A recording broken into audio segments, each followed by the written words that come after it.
Hello வணக்கம். நான் உங்கள் இலக்கிய ஜெயலஸ் கிரிட்டிக்ஸ்லேருந்து நாம இன்னைக்கு பார்க்க போற படத்தோட ரிவ்யூ என்னன்னு பார்த்தீங்கன்னா, சக்தி திருமகன். இந்த படத்தோட ஜானர் என்னன்னு பார்த்தீங்கன்னா, இது ஒரு பொலிட்டிக்கல் ஆக்ஷன் த்ரில்லர். இந்த படத்தோட ரன் டைம் என்னன்னு பார்த்தீங்கன்னா 2 ஹவர்ஸ் 37 மினிட்ஸ். இந்த படத்தோட லாங்குவேஜ் ரிலீஸ் பார்த்தீங்கன்னா தமிழ்ல மட்டும்தான். அண்ட் பத்ரகாளின்னு சொல்லிட்டு தெலுங்குலயும் ரிலீஸ் பண்ணியிருக்காங்க.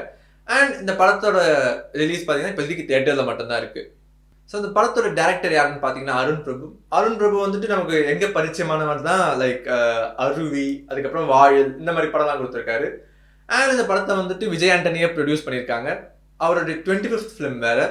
ஆல்சோ இந்த படத்துக்கு மியூசிக்கும் அவர் தான் பண்ணியிருக்காரு. கூட இந்த படத்துக்கு ஒரு கான்ட்ரவர்சி என்னன்னா, இவங்க பராசக்தின்ற டைட்டில் தான் ஃபர்ஸ்ட் வச்சிருந்தாங்க. பட் அதுக்கப்புறமா நம்ம எஸ்கேவோட பராசக்தி வந்ததுக்கப்புறம் அதில் யார் ஃபர்ஸ்ட் ரெஜிஸ்டர் பண்ணாங்கன்ற ஒரு அப் டவுனில் எனக்கு தெரிஞ்சு எஸ்கேக்கு தான் எப்படி இருந்தாலும் கொடுத்துருப்பாங்க.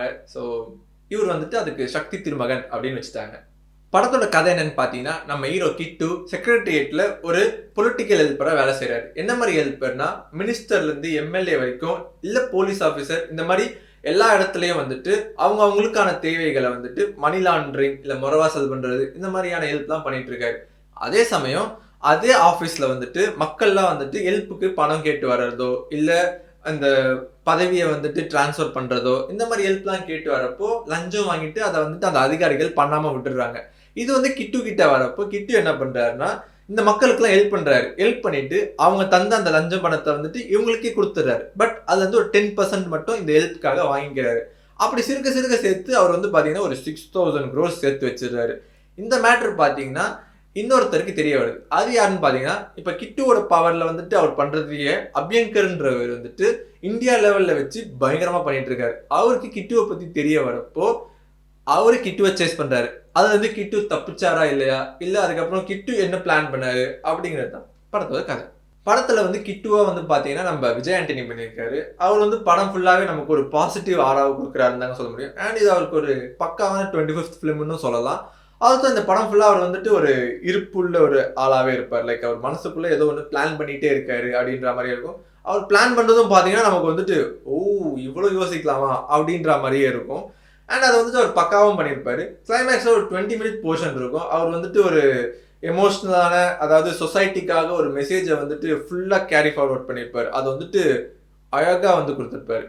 படத்தில் வந்து பார்த்தீங்கன்னா சுனில் கிருபாலனி வந்துட்டு அபியங்கர் ரோல் பண்ணியிருக்காரு. வெளில அவர் வந்து சினி ஃபீல்டில் வந்துட்டு கண்ணன் சொல்லுவாங்க.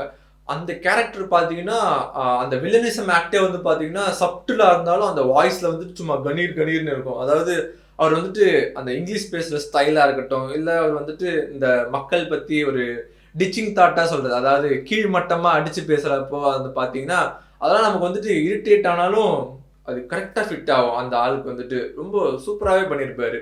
படத்தில் வந்து பார்த்தீங்கன்னா நமக்கு திருப்தி ரவீந்திரா வந்துட்டு ஹீரோயினாக பண்ணியிருப்பாங்க. அவங்க வந்துட்டு அந்த கேரக்டர் ரொம்ப சப்டிலாக யதார்த்தமாக பண்ணியிருப்பாங்க. ரொம்ப அழகாகவும் இருக்கும். பட் இன்னும் கொஞ்சம் டெப்த் எடுத்துருக்கலான்ற ஒரு ஃபீல் இருக்கும்.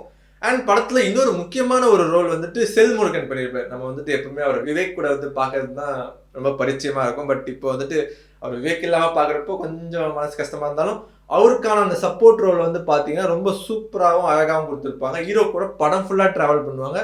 அது வந்து ரொம்ப அழகாகவும் இருக்கும். அவருக்கான ஒரு மொமெண்ட் செகண்ட் ஹாஃப்ல இருக்கும். அதுவுமே வந்து பார்த்தீங்கன்னா அழகாக காட்சி அமைச்சிருப்பாங்க. படத்தில் அதர் கேரக்டர்ஸ் பார்த்தீங்கன்னா ராம் பாண்டேன்னு ஒரு கேரக்டர் பண்ணியிருப்பாங்க. அவர் வந்துட்டு அவர் பேர் எனக்கு தெரியல. பட் அவரோட கேரக்டர் நல்லா டார்க்காக இருக்கும். அவருக்கு இன்னும் கொஞ்சம் டெப்த் எடுத்துருக்கலான்னு ஒரு ஃபீல் இருந்துச்சு.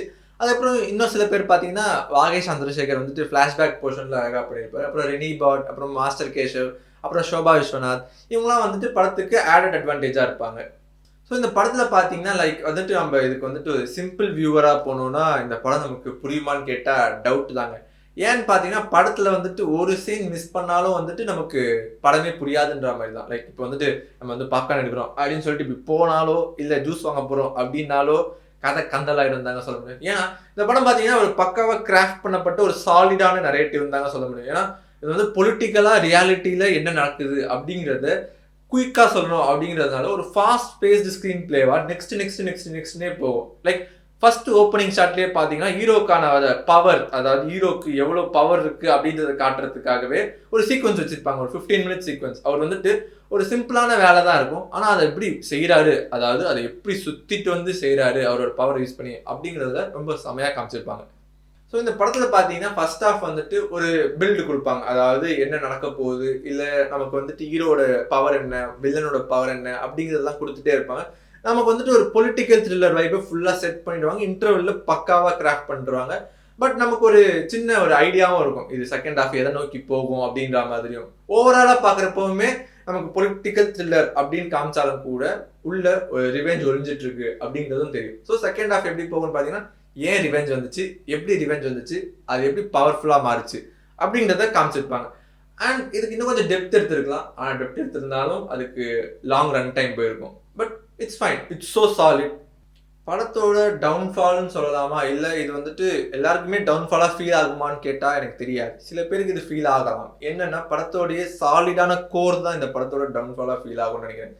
சில பேர் இதை வந்துட்டு கருத்தாக எடுத்துகிட்டு போயிடலாம், சில பேர் வந்துட்டு இதை கருத்தாக இல்லாமல் அதுக்கு மேலேயும் கொஞ்சம் கொண்டு போகலாம். பட் இதை வந்துட்டு நம்ம கான்சன்ட்ரேஷன் இல்லாமல் இல்லை அப்படியே ஜஸ்ட் வியூவிங்காக பார்த்தா நம்மளால் வந்துட்டு அதை புரிஞ்சிக்க முடியுமா அப்படின்ற மாதிரி நிறைய நம்பர்ஸ் சொல்லுவாங்க, அடிக்கடி சொல்லிட்டு இருப்பாங்க, கிரிப்டோ கரன்சி பற்றி கேட்பாங்க, பிட்காயின்னுவாங்க. இதெல்லாம் வந்துட்டு நம்ம மக்களுக்கு அது ரீச் ஆகுமா அப்படின்னு கேட்டால் தெரியல. பட் வெல், சினிமா வளருவது நம்மளையும் சேர்த்து வளர்த்து கொண்டு போகலாம். So I think it would be work, but still it's a flaw. இந்த படத்தோட என்டையர் கோர் ஐடியாலஜியை பற்றி நம்ம வந்து பேசி ஆகணும்னு நினைக்கிறேங்க. ஏன்னு பார்த்தீங்கன்னா, இப்போ வந்து இந்த படத்தில் பார்த்தீங்கன்னா சொல்ல வர கருத்து என்னவா இருக்கும்னா, நாம் எவ்வளோதான் கரெக்டாக இருந்தாலும் நம்மளை சுற்றி இருக்கிறது வந்து பார்த்தீங்கன்னா அடிச்சு நம்மளை கீழே தள்ளுறதா தான் இருக்கும். அதாவது நம்ம வந்துட்டு நம்மளோட தகுதியை வளர்த்துக்கிட்டாலும் யாரு எப்படி என்ன பண்ணணும் அப்படிங்கிறத நம்ம கையில இல்லைன்ற மாதிரி தாங்க இந்த படம் நமக்கு சொல்லியிருக்கோம். அதாவது ஒருத்தர்கிட்டயும் ஒரு பவர் இருக்கும், அந்த பவரை வந்துட்டு வச்சுட்டு அவங்களுக்கான ஒரு சக்தியை ஏத்திட்டே தான் போவாங்க. ஆனா அந்த தகுதியை வளர்த்துக்கிட்டு வரவங்களுடைய அந்த சக்தி வந்து பாத்தீங்கன்னா ஏறாது அப்படிங்கிற மாதிரி தான் இருக்கும். அதை வந்து நம்ம ஏத்தணும்னு நினைச்சாலும் மேல இருக்கிறவங்க பாத்தீங்கன்னா நம்மள திருப்பியும் அடிச்சு கீழே தள்ளிடுவான் தாங்க நினைக்கிற மாதிரி இருக்கும். ஆல்சோ இதை வந்து இன்னும் கொஞ்சம் எக்ஸ்பிளனேஷனாக இல்லை ஒரு குட்டி எக்ஸாம்பிள் வச்சு சொல்லணும்னா, இப்போ வந்துட்டு ஒருத்தர் வந்து 10,000 சம்பாதிச்சிருக்கான்னு வச்சுக்கோங்களேன். அவங்ககிட்ட இருந்து வர காசு வந்துட்டு பார்த்தீங்கன்னா எல்லாத்தையுமே கரெக்டாக வந்துட்டு அவன் செலவு பண்ணிகிட்டே இருப்பான். அவன் வந்துட்டு அதை வச்சு சமாளிக்க முடியுமான்னு கேட்டால் அவன் ஒரு கிராஜுவலான க்ரோத்தில் தான் இருப்பான். அதாவது 10,000 15,000 அப்படின்னு கிராஜுவலாக க்ரோ ஆகிட்டே போகிறான்னு வச்சுக்கோங்களேன். ஆனால் அவனை சுற்றி இருக்கிறது வந்து பார்த்தீங்கன்னா பொறுமையாகவே க்ரோ ஆகாது. அவனோட தேவைகள் எல்லாமே பார்த்தீங்கன்னா ரொம்ப பெருசாக வேகமாக வளர்ந்துடும். ஏன்னு பார்த்தீங்கன்னா அவன் ஒழுங்காக தான் டேக்ஸ் கட்டிக்கிட்டு இருப்பான், ஆனால் டேக்ஸ் கட்டாமல் ஏமாத்துறவங்க, அப்படி இல்லைன்னா இதை வந்துட்டு யூஸ் பண்ணி அதை வந்து மிஸ்யூஸ் பண்ணுறவங்க, அப்படி இல்லைன்னா இதை வந்துட்டு பவரில் இருக்கிறவங்களாம் வந்துட்டு இதுதான் பண்ணணும், இப்படி தான் மூவ் ஆகணும்னு சொல்லிட்டு மற்ற அதிகாரிகளெல்லாம் வந்துட்டு கண்ட்ரோல் பண்ணுறது. இதனாலேயே பார்த்தீங்கன்னா அவனோட தேவைகளுக்கான ஒரு காசு வந்துட்டு பார்த்தீங்கன்னா பத்தாமலே போயிடும் அப்படின்ற மாதிரி தான் இருக்கும். அது அவனோட தப்பு இல்லை, அதிகாரிகள் அந்த பவரை யூஸ் பண்ணுறதை வச்சுதாங்க. ஸோ அவங்களா தெரிஞ்சாதான் அவனால் உருப்படியாக வாழ முடியும். இதை வந்து ஒரு பெரிய ஸ்கேலில் வந்துட்டு நம்ம யோசிச்சு பார்த்தா புரியும். இப்போ நான் சொல்கிறதுமே பார்த்தீங்கன்னா நிறைய பேருக்கு புரியாது, but still it's a thought to process. So மொத்தத்தில் சக்தி திருமுகன் பார்த்தீங்கன்னா ஒரு சாலிடான பொலிட்டிக்கல் த்ரில்லர் தாங்க சொல்ல முடியும். லைக் ஸ்டார்டிங்லேருந்து எண்டிங் வரைக்கும் நம்மளை ஹூக் பண்ணி வச்சுருக்கோம். நம்ம எங்கேயுமே நகராத மாதிரியான ஒரு த்ரில்லர் தாங்க சூப்பராக அமைஞ்சிருக்கு. இந்த படத்தில் ஃப்ளான்னு பார்த்தீங்கன்னா நம்ம அந்த மாதிரி நகர முடியாமல் இருக்கிறது தாங்க ஒரு ஃப்ளாவே ஃபீல் ஆகுது. ஏன்னா வந்து பார்த்தீங்கன்னா கொஞ்சமாச்சும் நம்மளை லூஸ் அப் பண்ணலாம் அப்படின்னு நினச்சாலும் நம்ம வந்துட்டு அதை கண்டினியூஸாக பார்த்துட்டு இருந்தால் தான் அந்த படத்தோட கருத்து நமக்கு வேகமாக வந்து இறங்குன்ற மாதிரி. படத்தில் விஜய் ஆண்டனி சூப்பராக பண்ணிட்டாரு, செல்முருகன் நமக்கு ஒரு இம்பார்ட்டன்ட் ரோல் கொடுத்துருப்பாரு. அதே சமயம் வில்லனா வரவர் வந்துட்டு செமையாக நடிச்சிருப்பாரு. ஹீரோயின் கேரக்டர் சின்னதாக இருந்தாலும் அவங்களுக்கு டெப்த் இன்னும் கொடுத்துருக்கலாம். And Ram Pandey character notable character, அவருக்கும் இன்னும் கொஞ்சம் டெப்த் கொடுத்துருக்கலாம். படத்தில் வந்து நிறைய டெப்த்லாம் கொஞ்சம் மிஸ் ஆகுது, but still it's a solid thriller.